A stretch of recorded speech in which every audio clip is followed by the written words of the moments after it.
Hello everyone. Learning success point sociology YouTube channel में आपका बहुत बहुत स्वागत है। जैसा कि हम अभी इस चैनल पे जो करंट की वीडियो अपलोड हुए हैं, लिखित वीडियो, वो आर के मार्टन के जितने कंसेप्ट उन्होंने दिए थे उन सभी के बारे में आज हम बात करेंगे। सोशल स्ट्रैटिफिकेशंस आर के मार्टन की एक थियरी है, क्योंकि उन्होंने भी बताया कि सामाजिक स्तरीकरण के बारे में उन्होंने बताया। और सामाजिक स्तरीकरण किस माध्यम से वो देखते हैं, तो हम उनके बारे में, क्योंकि सामाजिक स्तरीकरण का जो सिद्धांत है सोशल स्ट्रैटिफिकेशंस के, मैक्स वेबर ने भी दिया है, टालकट पार्सन्स ने भी दिया है, आर के मर्टन ने भी दिया है, सी माइल्स ने भी दिया है। तो इस तरह के तमाम थिंकर्स हैं जो अपने अपने व्यूज़ दिए हैं, जिसके बारे में वो देखते हैं, उन्होंने व्यक्त भी किया है। तो आज हम बात करते हैं सोशल स्ट्रैटिफिकेशन। जैसा कि हम सभी जानते हैं कि स्तरीकरण जो शब्द है वो समाजशास्त्र का शब्द नहीं है। अगर जो लोग नहीं जानते होंगे तो उन्हें लगता है कि स्तरीकरण समाजशास्त्र का शब्द है, ऐसा नहीं है। स्तरीकरण का जो शब्द है वो भूगर्भ शास्त्र से आया है। इसलिए हम कह सकते हैं कि जो स्तरीकरण शब्द का समाजशास्त्र में जो हम प्रयोग किए हैं वो कहीं ना कहीं भूगर्भ शास्त्र से आया है, क्योंकि भूगर्भ शास्त्र में पृथ्वी का अध्ययन किया जाता है और देखा जाता है कि पृथ्वी कई स्तरों में बटी होती है। इसलिए उन सभी स्तरों में कुछ न कुछ असमानता विद्यमान होती है, इसलिए स्तरण कहा गया है। क्योंकि पृथ्वी के जो स्तर है, 1 लेयर, 2 लेयर, 3 लेयर, 4, 4 लेयर, इस तरह में डिवाइड हुआ है। तो पहला चीज़ ये जानते रहिए कि जो स्तरीकरण का शब्द है वो भूगर्भ शास्त्र से आया है, क्योंकि भूगर्भ शास्त्र में पृथ्वी का अध्ययन किया जाता है और देखा जाता है कि पृथ्वी कई स्तरों में बटी हुई होती है। उन सभी स्तरों में कुछ न कुछ असमानता विद्यमान होती है। अगर आप फिगर के माध्यम से भी, फिगर तो मैं नहीं बताऊँ लेकिन बता सकता हूँ कि जैसे पृथ्वी के जो स्तर होते हैं, 1 लेयर, 2 लेयर, 3 लेयर के माध्यम से विभाजित हुई होती है। इस प्रकार हम कह सकते हैं कि समाज में भी कई वर्ग पाए जाते हैं और सभी वर्गों या समूहों में कुछ न कुछ असमानता विद्यमान पाई जाती है। और इस सामूहिक असमानता या वर्गों की विषमता को ही हम स्तरीकरण कहते हैं।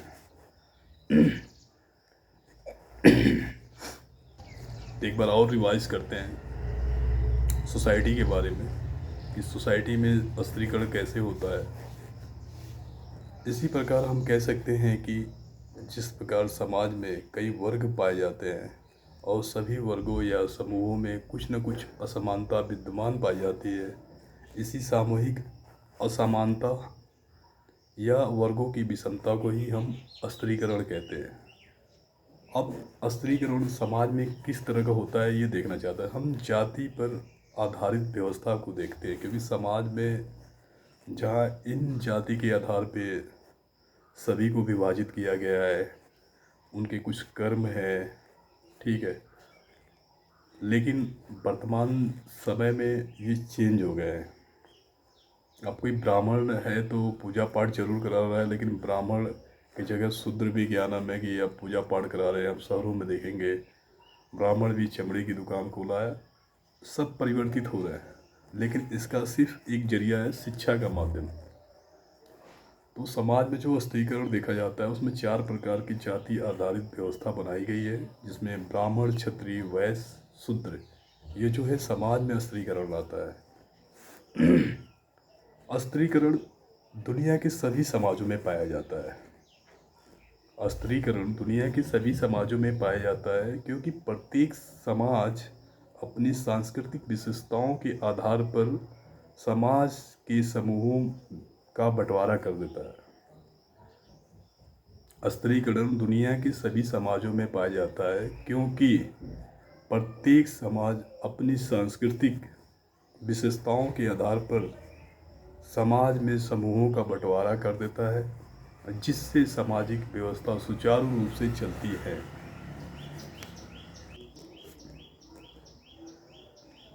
इसलिए हम कह सकते हैं कि सामाजिक सांस्कृतिक विशेषताओं के आधार पर पाए जाने वाले सामूहिक असमानता को ही हम स्त्रीकरण कहते हैं।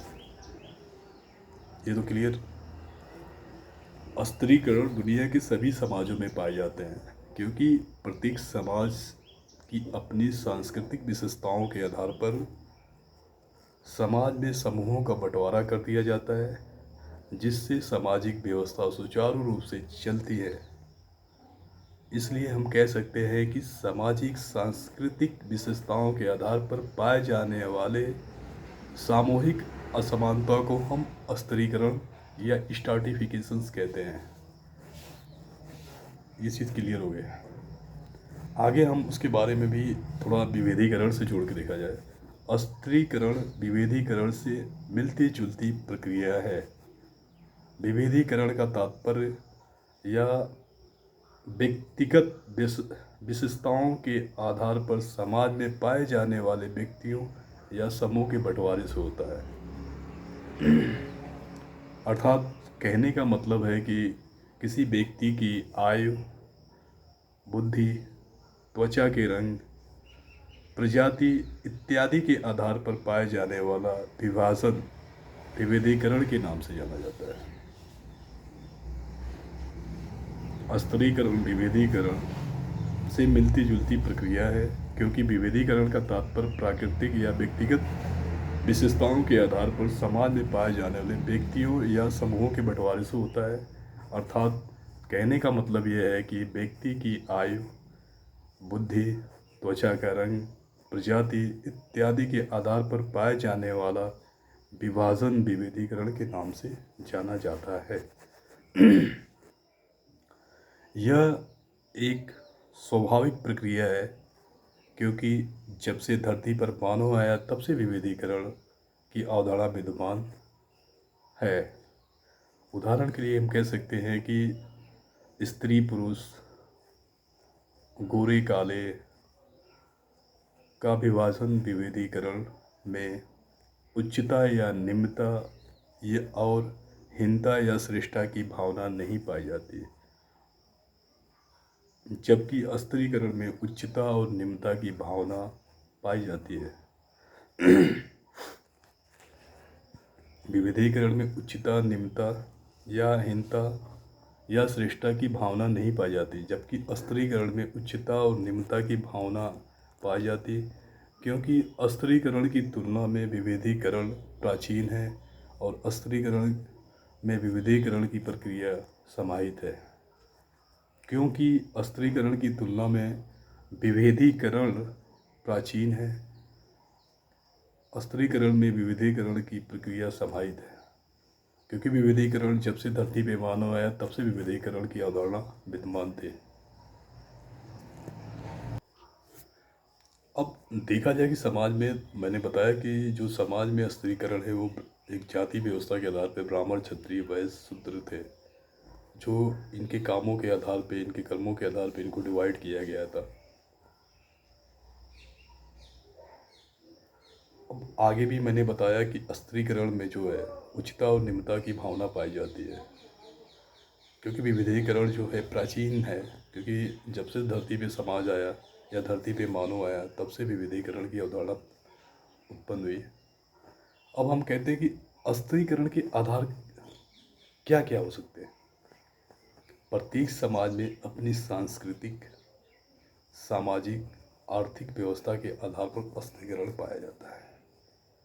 स्त्रीकरण के जो आधार है, प्रत्येक समाज में अपनी सामाजिक, आर्थिक, सांस्कृतिक व्यवस्था के आधार पर स्त्रीकरण पाया जाता है। अगर मैं कोई एग्जाम्पल दूँ, दास्ता के आधार पर स्त्रीकरण कैसे पाए जाते हैं, अगर आप जानते हैं तो बेटर है, अगर नहीं जानते हैं तो फिर सुनने का प्रयास करें। दास्ता के आधार पर स्त्रीकरण प्राचीन समाज के दास्ता के आधार पर दो वर्ग पाए जाते थे, मालिक और दास। कार्ल मार्क्स की थ्योरी में आप पढ़ेंगे तो उसमें द डिवीजन ऑफ लेबर में मालिक एंड दास की बात कही गई है।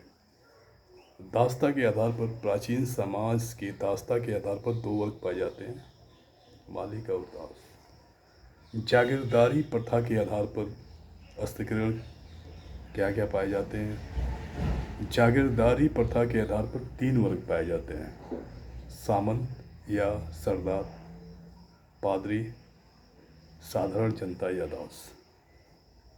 क्वेश्चन पूछा जाता है कि जागीरदारी प्रथा के आधार पर अस्त्रीकरण इनमें से कौन कौन से हैं? तो आपको ऑप्शन दे देगा सामंत या सरदार, पादरी और जनता या दास। जाति के आधार पर अस्त्रीकरण क्या क्या हो सकते हैं? तो मैंने पहले ही आपको एग्जाम्पल दे के जब पृथ्वी की बात किया, फिर समाज की बात किया। परंपरागत भारतीय समाज में जाति के आधार पर चार वर्ग पाए जाते हैं, ब्राह्मण, क्षत्रिय, वैश्य, शूद्र। वर्गगत के आधार पर कौन कौन से अस्त्रीकरण पाए जाते हैं? वर्गगत के आधार पर समाज में तीन वर्ग पाए जाते हैं, उच्च वर्ग, मध्यम वर्ग और निम्न वर्ग। ये तो थी किस किस बेस पे अस्त्रीकरण पाया जाता था, मैंने आपको डिफाइन कर दिया। और ऑब्जेक्टिव क्वेश्चन में भी इस तरह के क्वेश्चन पुटअप होते हैं। वर्ग निर्माण का कोई एक सार्वभौमिक आधार नहीं है। वर्ग निर्माण का कोई एक सार्वभौमिक आधार नहीं है, क्योंकि प्रत्येक समाज में वर्ग निर्माण का अलग अलग आधार भिन्न भिन्न समाजशास्त्रियों द्वारा माना गया है। और इसी वर्ग निर्माण के आधार पर विभिन्न समाजशास्त्रियों ने अलग अलग सिद्धांत भी प्रस्तुत किए हैं, जिसे अस्त्रीकरण का सिद्धांत के नाम से जाना जाता है। उदाहरण के लिए अस्त्रीकरण के जो निम्न सिद्धांत है अलग अलग उन्होंने दिया, जैसे द्वंद्ववादी सिद्धांत, प्रकारवादी सिद्धांत, समकालीनवादी सिद्धांत, इस तरह की उन्होंने बात किया है। जिनमें आपसे पहले पता है कि कार्ल मार्क्स का सिद्धांत है, राल्फ डैरेंडा का सिद्धांत है, C.W. माइल्स का सिद्धांत है। तो सब ने अलग अलग चीज़ें दिया है। तो मैंने आपको अस्त्रीकरण के बारे में बताया कि R.K. मर्टन कैसे कैसे सोचते थे। और सबसे बड़ी चीज़ है कि अस्त्रीकरण का जो शब्द समाजशास्त्र में प्रयोग किया गया वो भूकंप शास्त्र के रूप में प्रयोग किया गया था। ये चीज़ थी सोशल स्ट्राटिफिकेशंस R.K. मर्टन की थ्योरी थे। उन्होंने देखा था कि किस प्रकार से सामाजिक अस्त्रीकरण का डिफाइन किए थे। अगर आपको कोई भी प्रॉब्लम आती है सब्जेक्ट से रिलेटेड या बुक से रिलेटेड, तो आप चैट बॉक्स में ज़रूर शेयर करेंगे। Thank you so much. आप सभी को धन्यवाद।